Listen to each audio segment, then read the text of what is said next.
ഏടെ റോയിമോനെ, അതവിടെ വെച്ചിട്ട് വല്ലതും പോയി പഠിക്കാൻ നോക്ക്. പരീക്ഷ എന്താണെന്ന് അറിയാമോ? ഒരു മാസം കഴിഞ്ഞേ സ്കൂൾ ഫൈനൽ എക്സാമാ. ഇതുവരെ സെക്കൻഡ് റിവിഷൻ കംപ്ലീറ്റ് ആയില്ല. കഴിഞ്ഞ പ്രാവശ്യത്തെ പോലെ ടോട്ടലിൽ 2 മാർക്ക് കുറഞ്ഞു പോയാൽ ഞാൻ എങ്ങനെയാ മറ്റുള്ളവരുടെ മുഖത്ത് നോക്കുന്നേ?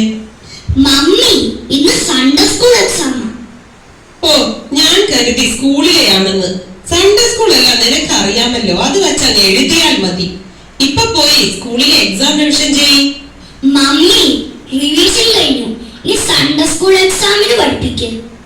അതെ, മോനങ്ങ് അറിയാവുന്നത് വെച്ച് എഴുതിയാൽ മതി. ഇപ്പോഴാ പണിയൊക്കെ ഒന്ന് ഒതുങ്ങിയത്. മമ്മി ഇത്തിരി വിശ്രമിച്ച് TV ഒന്ന് കാണട്ടെ. സംശയമുള്ളത് ചോദിച്ചു. കിഴക്കുന്നു വന്ന വിദ്വാൻമാർ യേശുവിനെ കണ്ട് നമസ്കരിച്ച് കാഴ്ചകൾ അർപ്പിച്ചു. മമ്മി, ഈ കാഴ്ചകൾ എന്ന് പറഞ്ഞെന്താ? ഈ കാഴ്ച എന്ന് പറയുന്നതേ ഗിഫ്റ്റ്. അതെ, മോന്റെ അനിയത്തി ഉണ്ടായപ്പോ കാണാൻ വന്നവർ ഒരു ഗിഫ്റ്റ് ഒക്കെ കൊണ്ടുവന്നില്ലേ, അതിനാ. മോൻ ബാക്കി പഠിച്ചോ? യേശുവിനെ സ്നാനപ്പെടുത്തിയത് ആര്? യേശുവിനെ സ്നാനപ്പെടുത്തിയത് ആര്? അത് ആരാ മമ്മി? ഓ, അത് പത്രോസ് ആണെന്ന് തോന്നുന്നു. യേശു ക്രിസ്തു ജനിച്ചത് എവിടെ? അത് എവിടെയാ പപ്പ? അത് ആ സിറിയൽ എങ്ങാണ്ടാണ് തോന്നുന്നു. നീ ഒന്ന് ഗൂഗിൾ സെർച്ച് ചെയ്ത് നോക്ക്.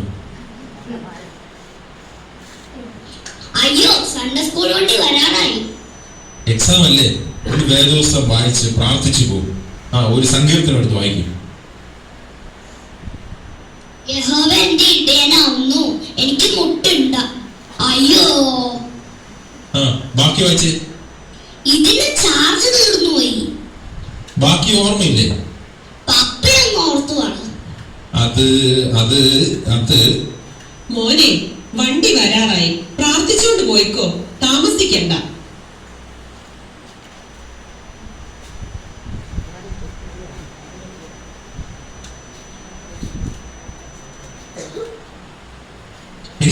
സമയം എത്രയായി? സൺഡേ സ്കൂൾ പരീക്ഷ കഴിഞ്ഞ് അവനിക്ക് വന്നില്ലല്ലോ. ഓ, വരാറാവുന്നതേ ഉള്ളൂ. എത്തിയെന്ന് തോന്നുന്നു.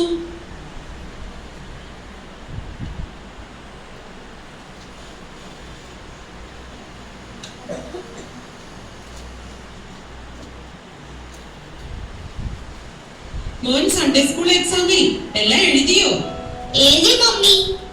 എന്തൊക്കെയായിരുന്നു ചോദിച്ചത്? യേശു ജനിച്ചത് ചോദിച്ചു, യേശു പള്ളിയിൽ പോയ കാര്യങ്ങൾ ചോദിച്ചു, യേശുവിന്റെ സ്നാനവും അത്ഭുതങ്ങളും ഒക്കെ ചോദിച്ചു. എല്ലാം മോൻ പഠിച്ചതായിരുന്നല്ലോ. അതെ മമ്മി, ഞാൻ എല്ലാം എഴുതി. ഫസ്റ്റ് കിട്ടുമോ അതോ ഇപ്രാവശ്യം എല്ലാവരും കൊണ്ടുപോകുമോ? ഞാൻ എല്ലാം എഴുതി മമ്മി. പോയിരുന്ന സ്കൂൾ ലെസൺസ് റിവിഷൻ ചെയ്യും.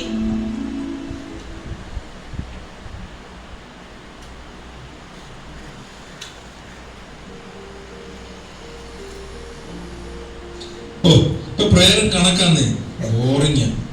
ആരാധന ഒന്നും പോരാ. പ്രസംഗത്തിന് ഒരു പുതിയ പോയിന്റും ഇല്ല. ഇപ്പോൾ ആഴ്ചയിൽ 3 ദിവസം മീറ്റിംഗ്. അത് വല്ലാതെ കൂടുതലാണ്. അതിന് 2-3 മണിക്കൂർ ഇരുന്നിരുന്ന് മടുക്കും. ഷോർട്ട് ആൻഡ് സ്വീറ്റ്, അതാണ് വേണ്ടത്. ഇപ്പോഴൊക്കെ എത്ര നല്ല പോയിന്റുകളുള്ള പ്രസംഗങ്ങൾ നമുക്ക് ഇന്റർനെറ്റിലും ടിവിയിലും കിട്ടും. സമയവും ലാഭം. ടൈം ഈസ് മണി എന്നല്ലേ? അത് ശരിയാ, വെറും സമയനഷ്ടം തന്നെ. പിന്നെ മെനക്കേടും. എന്നാലും പിന്നെ ഈ പിള്ളേരുടെ കല്യാണം, മരിച്ചാൽ ഒരു നല്ല അടക്കം, ഇതൊക്കെ നടക്കട്ടെ. അതൊന്നും ഇന്റർനെറ്റിലും ടിവിയിലും നടക്കില്ലല്ലോ. അതിനൊക്കെ ഒരു സെറ്റപ്പ് ഉള്ള ഇതുപോലത്തെ വല്ല സഭയിലും പോയാലല്ലേ നടക്കൂ. അത് ശരിയാ. അതുകൊണ്ടല്ലേ കടിച്ചു പിടിച്ച് നിൽക്കുന്നേ. ഇല്ലേൽ എപ്പോഴേ നമ്മൾ വിട്ടുപോയേനെ. അത് പോട്ടെ, സൺഡേ സ്കൂൾ പരീക്ഷയുടെ റിസൾട്ട് ഒക്കെ വന്നല്ലോ. രാജുവിന്റെ മോന് ഫസ്റ്റ് ഉണ്ട്. നിങ്ങളുടെ റോയ്മൻ പരീക്ഷ എഴുതിയില്ലയോ? എഴുതിയല്ലോ. ചിലപ്പോ സെക്കൻഡ് ആയിരിക്കും. സെക്കൻഡ് സണ്ണിക്കാ. എടാ, നീ എല്ലാം എഴുതിയെന്ന് പറഞ്ഞിട്ട്? ഞാൻ എല്ലാം എഴുതിയത്, ഒന്നും പോലും കിട്ടില്ല. പിന്നെ എന്താ പറ്റിയതെന്ന് പാസ്റ്ററോടൊന്ന് ചോദിച്ചിട്ട് തന്നെ കാര്യം.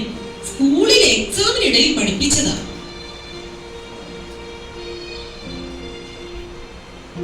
ടീച്ചറെ, റോയ്മോൻ എല്ലാം എഴുതിയെന്നാ പറയുന്നേ. പിന്നെ മാർക്ക് എങ്ങനെയായേ? എഴുതിയതനുസരിച്ച് മാർക്ക് ഇടാൻ പറ്റൂ. റോയ്മോൻ എന്തൊക്കെയാ എഴുതിയെന്ന് അവനോട് ചോദിച്ചു നോക്കാം.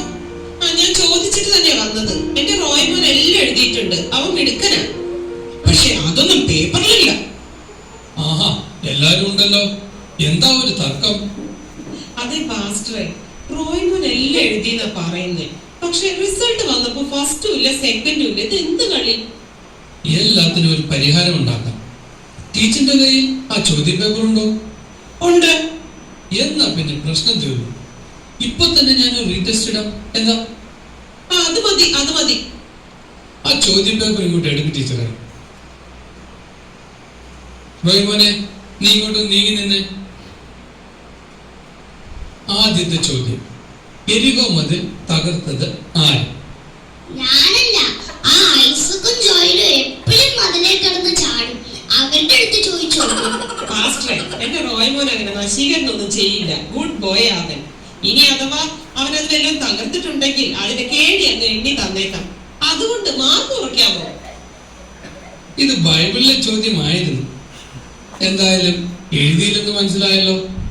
ഒന്ന് തെറ്റിയാലും സെക്കൻഡ് പ്രൈസെങ്കിലും കിട്ടണ്ടേ? ഓക്കെ, ഇനി അടുത്ത ചോദ്യം. ആദ്യത്തെ കൽപ്പന എന്ത്? ആര് ആർക്ക് കൊടുത്തു? അത് അനുസരിച്ചോ? എന്നിട്ട് എന്തു പറ്റി? ഹവ്വ ആദത്തിന്റെ അടുത്ത് പഴം കഴിക്കാൻ കൽപ്പിച്ചു. ആദം അനുസരിച്ചു. അതാ പറ്റിയത്.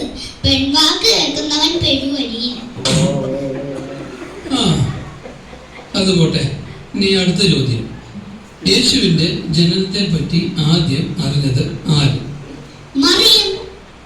ഒരു വിധത്തിൽ പറഞ്ഞാൽ അത് ശരിയായതുകൊണ്ട് ഞാൻ മാർക്ക് കൊടുത്തിട്ടുണ്ട്. കൊള്ളാം. ഇനി അടുത്തത്. വിദ്വാൻമാർ യേശുവിന് എന്തെല്ലാം കാഴ്ചകൾ അർപ്പിച്ചു? അത് സോപ്പും പൗഡറും പാമ്പേഴ്സും. മോനെ, മമ്മി പറഞ്ഞില്ല വീട്ടിലെ അനിയത്തിക്ക് ഗിഫ്റ്റ് കൊടുക്കണമല്ലോ. ഇനി അടുത്തത്. ദൈവം നമ്മുടെ പാപങ്ങൾ ക്ഷമിക്കണമെങ്കിൽ നമ്മൾ ആദ്യം എന്ത് ചെയ്യണം? അത് പാപം ചെയ്യണം. എടാ റോയ്മോനെ, നീ എന്തൊക്കെയാ എഴുതിയേക്കുന്നത്?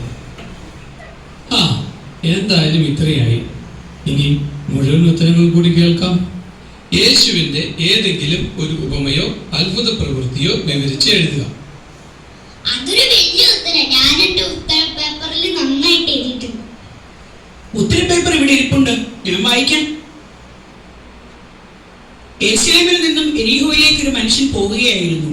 വഴിയിൽ വെച്ച് അവനെ കൊള്ളക്കാർ ആക്രമിച്ചു. അവർ അവനെ നിർദ്ദയം മർദ്ദിച്ചു. ടിഷ്യൂ മൃതപ്രായനാക്കി കഷ്ണം കഷ്ണമാക്കി അവിടെ ഇട്ടു. ചിലത് നല്ല നിലത്ത് വീണു, ചിലത് പാറപ്പുറത്ത് വീണു, ചിലത് മുള്ളിനിടയിൽ വീണു, ചിലത് കിളികൾ കൊത്തിക്കൊണ്ടുപോയി. ശേഷിച്ച 12 കൊട്ട നിറച്ചെടുത്തു. അതിലൊരു കൊട്ട ഇസ്കരിയോത്ത യൂദ കൊണ്ടുപോയി ദേവാലയത്തിൽ കാളകളെയും ആടുകളെയും വിൽക്കുന്നവർക്ക് 30